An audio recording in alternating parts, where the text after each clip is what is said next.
Last season, Operation New Blood was a disaster. Cheaters completely wrecked the experience for almost everyone. It didn't matter if you were a pro, a casual, or even a content creator like myself. 9 out of 10 games had cheaters in them. Whether you were with them or against them, it made the game unplayable for a lot of people. We lost a chunk of the player base, and honestly, I can't blame them for leaving. Siege felt broken. But now we have a new season, Operation Twin Shells, and it's time to turn things around. There is hope. My name's Obi. I've got over 10,000 hours in Siege, and I'm a top 500 champion. And I'm going to tell you everything you need to know from operator metas to different strategies to climb in the new season and how to take full advantage of the changes. Let's start with the biggest new addition, Skopos, our new operator. Skopos is game changing. For those who haven't had the chance to play him yet, he's a robot operator with 2 bodies protected by shells. The ability to switch between bodies whenever you want offers insane versatility. You can be roaming 1 second and defending site the next thanks to his shield. His kit allows for both aggressive and defensive playstyles, so whether you like to frag out or sit in sight, Skopos has something for you. But Skopos isn't the only exciting thing in Twin Shells. We've got some notable reworks and buffs to operators like Nook, Solus, and Dokkaebi.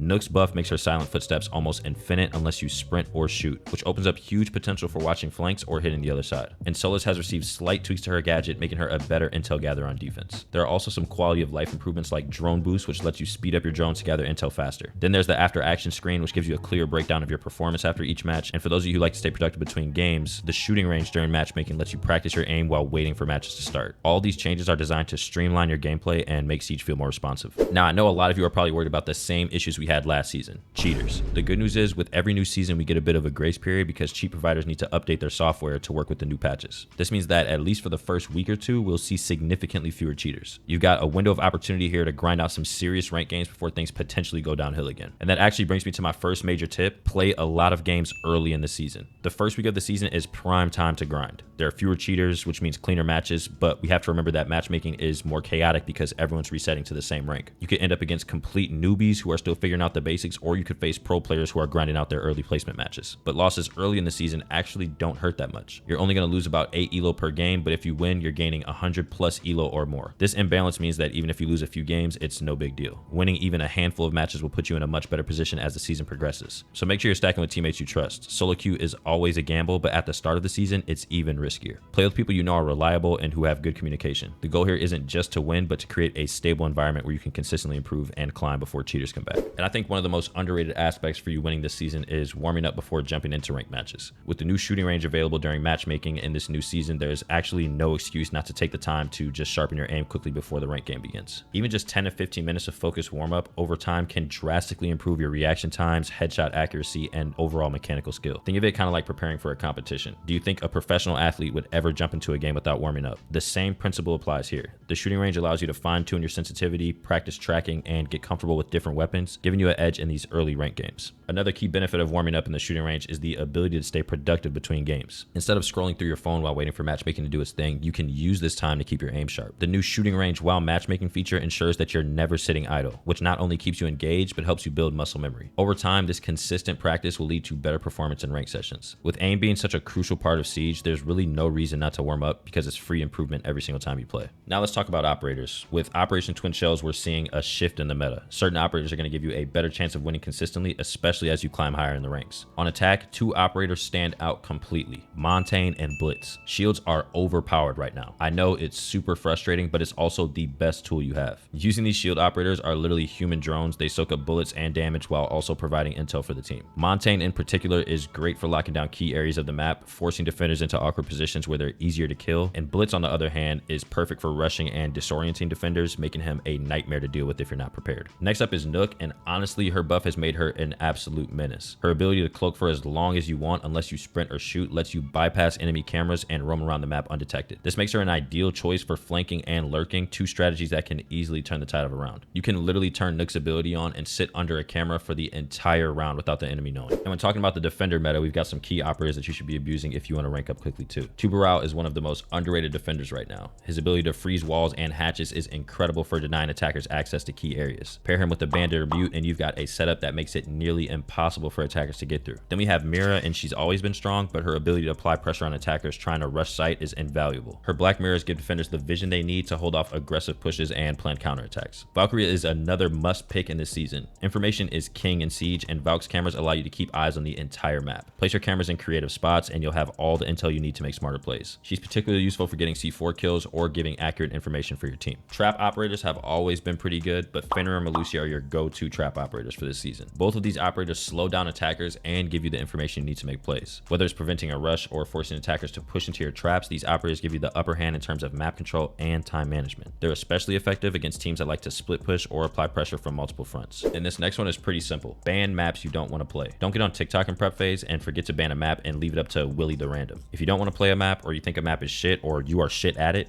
ban it. It's that simple. Now, it is almost year 10 in Siege, so you should be familiar with and have some type of strats on every map. The average Siege player gets very flustered playing on maps like Nighthaven Labs, Emerald Plains, Consulate, Canal, and Lair. So having strategies for competing on these maps or learning sneaky angles or certain practices can give you a huge advantage in winning games as well. And in Rainbow Six Siege, we know 2 games are never the same, and the ability to adapt to your enemy's playstyle is crucial to securing wins. Whether you're up against a hyper-aggressive team of roamers or a slow, methodical team that holds tight defensive setups, you need to constantly be evolving and adjusting. This is where operator flexibility comes into play. Don't just lock in your favorite picks every single round. Switch to an intel gathering operator like Jackal or Deimos to track them down. If they're holding angles and locking down the site, maybe it's time to bring out a Monty or a Blitz to force them out of their defensive positions. Adapting also means adjusting your approach as the match progresses. If your team is being consistently outgunned or outplayed in one part of the map, don't keep banging your head against the same wall. Change your strategy up and rotate to a different site, try a new angle, or switch up your positioning. Siege is as much a mental game as it is a mechanical one, and being able to outthink your opponents is often the key to victory. The most successful players and teams that you know are those who can assess the flow of the game and make the right adjustments on the fly. So to wrap things up, Operation Twin Shells offers a great opportunity for players to grind, especially early in the season. With fewer cheaters, new operator buffs, and a fresh meta, you can really take advantage of these first few weeks to climb the ranks. Play early, play often, and use the operators I mentioned to maximize your potential. And don't forget to stay off TikTok and actually ban maps. If you enjoy this type of content, make sure you like this video and subscribe to my channel. And let me know down in the comments which rank you guys are pushing for this season. Also, don't forget to hit that notification bell to stay updated with my videos, and I'll see you guys in the next one.